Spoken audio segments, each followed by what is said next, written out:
네, 안녕하세요. 정고수의 땅 따먹기 정진관입니다. 오늘은 제4차 국가철도망 훑어보기 부동산 10년 후 답이 보인다 라는 주제로 대화를 나눠보도록 하겠습니다. 제 위편에 외국인 한 분이 이렇게 말씀하시죠. Unbelievable, 우리 동네에도 지하철이 들어오다니 왜 이렇게 행복한 표정을 하고 계실까요? 부동산은 무조건 교통 플러스 인구죠. 교통이 좋은 곳엔 사람이 몰리게 되어져 있고 사람이 이미 많은 곳이라고 하면 정부에서 예산을 투자해서 그쪽 일대에 좋은 교통편을 넣어주게 되어져 있다. 이때 그곳에 나의 작은 씨앗, 자산이 심어져 있다면 그 씨앗은 열심히 일을 해주고 시간이 지나 나에게 많은 부를 가져다 줄 수밖에 없더라. 이 공식에 대해서 말씀드리고 있습니다. 자, 오늘은 이 부분에 대해서 알아보도록 할게요. 첫 번째, 과거를 알아야 미래가 보인다. 국가철도망 구축계획을 이끄는 한국교통연구원, 이곳에서 발표한 4차 국가철도망 구축계획, 어떠한 측면에서 접근을 해야 될지. 두 번째, 중요한 주제죠. 국가에서는 왜 철도를 만들어야만 하고 앞으로 더욱더 만들 수밖에 없는지, 만들기 싫어도 만들어야만 해요. 왜 꼭 만들어야만 하는지 이 부분에 대해서 살펴보도록 하겠고요. 다음 세 번째로 제4차 국가철도망 주요 핵심 지역 어디인지 살펴보도록 하겠습니다. 출발하겠습니다.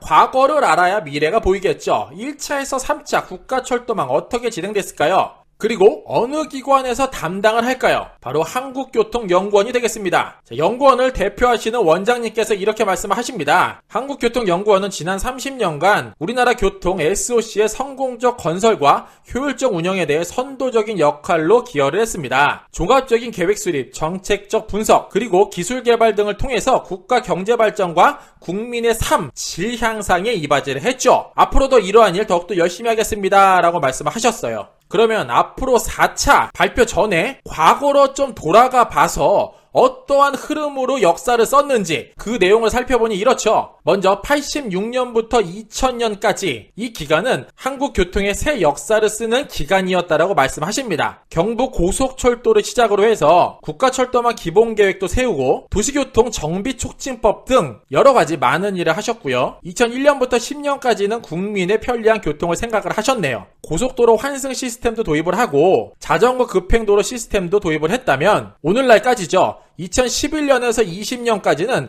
동북아를 넘어 세계로 진출하다라는 테마로 기획을 하고 10년간 추진을 했다라면 2021년부터 2030년까지는 미래 모빌리티 전환을 시도하는 시기로 큰 테마를 잡고 있다는 겁니다. 그 내용은 이래요. 모빌리티 전환과 기후변화 대응 굉장히 중요해요. 뒤쪽에 자세하게 말씀드릴 건데 기후변화랑 교통이랑 뭔 상관인가? 더불어서 교통 공공성 및 지역균형 선도, 빅데이터 기반 미래교통 전망, 글로벌 교통 협력 확대 이러한 주제로 앞으로 10년의 교통, 대한민국의 미래 철도를 이끌어가 보겠다라고 말씀하고 계신 겁니다. 그러면 이렇게 커다란 미래 철도 먹거리 얼마 만에 한 번씩 나올까요? 보니까 1차 6년에서 15년, 2차 11에서 20, 3차 16에서 25, 4차 21에서 30 결론은 10년 단위 큰 그림을 그리고 이 계획 발표는 5년 단위로 나오고 있다 알 수 있죠. 그러면 국가에서는 왜 철도를 더욱더 많이 개발을 해야만 할까요? 사정이 있다는 건데 그 내용 21년 4월 22일에 발표한 국가철도망 구축계획 공청회 자료에서 확인할 수 있었습니다. 제3차 계획의 추진 성과 내용을 보아하니 2014년부터 19년까지를 비교를 했는데 이용객 수가 무려 14%가 증가를 했고 일반 철도는 크게 변한 게 없으나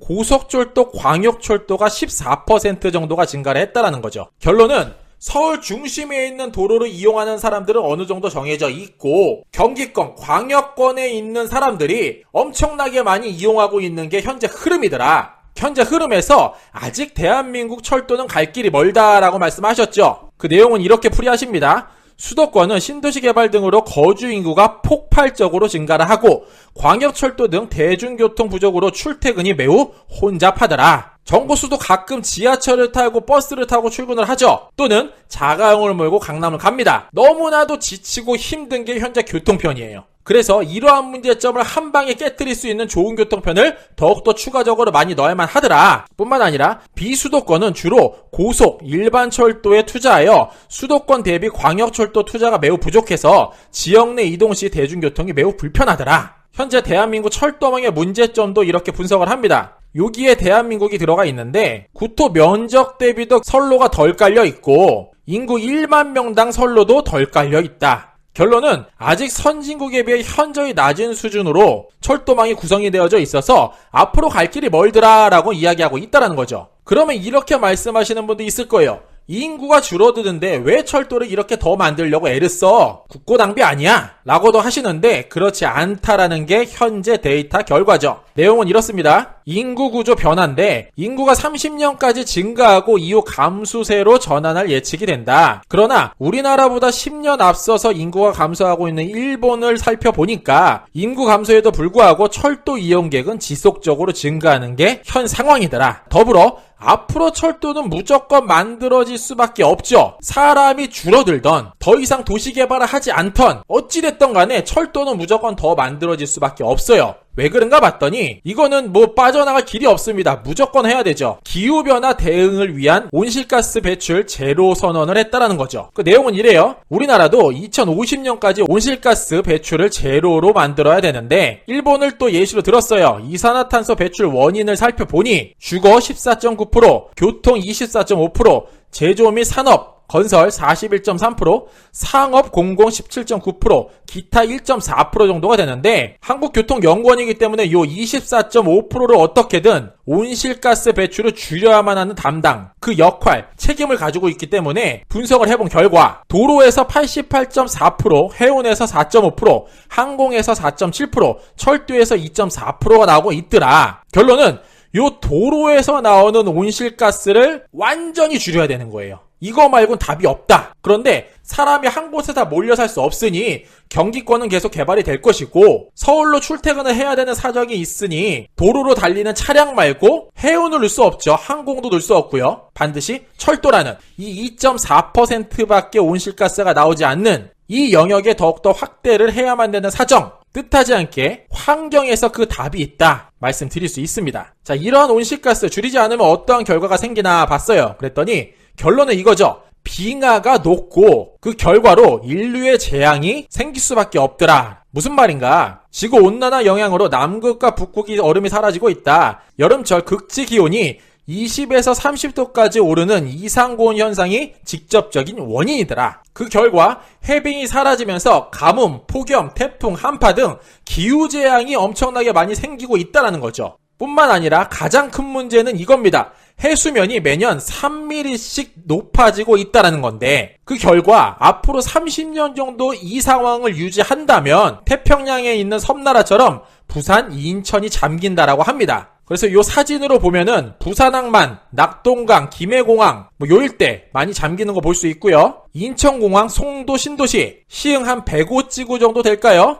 이 일대가 잠길 수밖에 없더라. 결론은 인간이 편리하자고 만든 많은 시설들 때문에 인간이 죽는 모습이 벌어져요. 이때 아까 말씀드렸던 요 사진을 한 번 더 보면 이해가 쉽죠? 이 24.5%, 약 4분의 1 정도 교통에서 나오는 이산화탄소를 줄여야만 하는데 이산화탄소 배출량이 가장 적은 철도, 이 부분을 늘리고 도로에 달리는 차량, 이 영역을 줄여야만 하고 그 결과 철도 개발은 더욱더 많이 늘어날 수밖에 없고 앞으로 한 10년쯤 지나면은 주유소 없어지겠죠? 싹 다 배터리 충전소로 바뀔 건데 어쨌든 이러한 흐름, 전 세계가 한 목소리를 내고 있고 이러한 방향으로 흘러가더라. 알고 계시면 좋을 것 같습니다. 제4차 국가철도망 7개 테마로 총 구성이 되어져 있고요. 재테크를 중심으로 두고 생각을 한다면은 요 4번에 꼭 관심을 가지셔야 돼요. 커다란 7개 테마 간략간략하게 읽어봐 드릴게요. 첫 번째, 철도 운영 효율성 제고. 두 번째, 주요 거점 간 고속 연결. 세 번째, 비수도권 광역철도 확대. 네 번째, 수도권 교통의 혼잡 해소. 다섯 번째, 산업발전 기반 조성. 여섯 번째, 안전하고 편리한 이용 환경 조성. 일곱 번째, 남북 대륙철도 연계 준비. 정부서가 왜 4번 수도권 교통 혼잡 해소에 대해서 강조를 드렸나 봤더니 그 세부적으로 들어가는 노선 자체가 부동산 가격을 우상향시킬 수밖에 없는 노선들로 구성이 되어져 있다라는 거예요. 사실 유튜브나 여러 뉴스 내용을 살펴보시면은 노선별로 자세하게 설명되어 있는 게 굉장히 많아요. 그러한 영상 참고하시면 좋을 것 같고요. 어쨌든 정보수는 이 커다란 틀에서 먼저 핵심을 잡고 접근하고자 하는 게 오늘의 목적입니다. 이렇게 많은 노선들이 앞으로 만들어지겠지만 그 중에서도 꼭 관심 가져야 될 노선, 기시행 사업이라고 써있는 GTX A, B, C 노선이죠. 수도권 광역급행철도 3개 사업도 차질 없이 진행할 것입니다. 이 부분 반드시 머릿속에 노선도 기억해 두셔야 될 것 같고요. 지금 GTX D노선, 김부선이라고도 부르죠. 이 노선 같은 경우에는 너무나도 반발이 심한 게 현재예요. 노선이 들어가지 않는 지역에 반발하는 것은 당연할 거라고 생각이 되는데 심지어 노선이 들어가는 김포와 부천도 지금 반발, 그 억울함 정도가 상당하다는 거예요. 그래서 이 D노선 전공 생각에는 시간이 지나면 조금 변경될 수도 있지 않을까 예상해보고 이 오른편에 있는 신규 광역철도망 확대 이 내용 같은 경우에는 다 하실 필요는 없을 것 같아요. 내가 어느 지역으로 이사를 할 건지 혹은 거주를 할 건지 혹은 투자를 할 건지 그 정도만 머릿속에 써머리하고 그 노선도를 발취해서 생각해서 투자를 하심 권면드리도록 하겠습니다. 더불어서 철도 투자법, 그 중에서도 많은 플랜이 있겠지만 가장 강력한 힘이죠. 여의도, 강남, 송파, 서울시청 이렇게 인구 집중 유발시설이 많이 몰려져 있는 곳으로 환승하지 않고 다이렉트로 꽂히는 노선, 그 노선이 만들어진다면 다른 어떠한 노선들보다도 내 자산을 더욱더 열심히 일해 줄 것이다. 정고수 이렇게 말씀드리겠습니다. 자, 마무리하겠습니다. 10년 전 내 자산의 미래를 알 수 있다면 오늘이 2021년인데